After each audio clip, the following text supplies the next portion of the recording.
Result. তো complex যে result দেখো এটা কি, এটা হচ্ছে তোমার পোলার, আর এটা কি, এটা হচ্ছে তোমার কার্তেশীয়।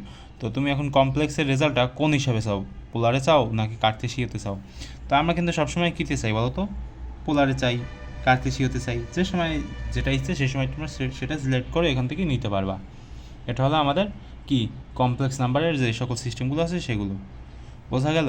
এরপরে কি আছে, এরপরে আছে তোমার ডেসিমাল মার্ক। ডেসিমাল মার্ক মানে কি, মনে করো যে তুমি একটা উত্তর লিখলা, এই যে এরকম যে 1,0,0,0,0, তো এখানে তুমি কমা ব্যবহার করবা নাকি হচ্ছে এরকম ব্যবহার করবা, 10,000-এর পর এরকম দশমিক ব্যবহার করবে, এটা তোমার ইচ্ছা। তুমি দশমিকই ব্যবহার করতে পারো, কমাও ব্যবহার করতে পারো। যদি কমা ব্যবহার করো তাহলে নিচে প্রেস করবা, আর যদি দশমিক ব্যবহার করো তাহলে উপরেরটা প্রেস করবে, এরকম আর কি। এরপরে ডিজিট সেপারেটর, ঠিক আছে। তো ডিজিট সেপারেটর এটা হচ্ছে অফ করা আছে, সবসময় অফ করাই থাকবে। গেল? এটা হচ্ছে তোমার ক্যালকুলেটরের সেটিংস, ঠিক আছে। জাস্ট দেখো এখানে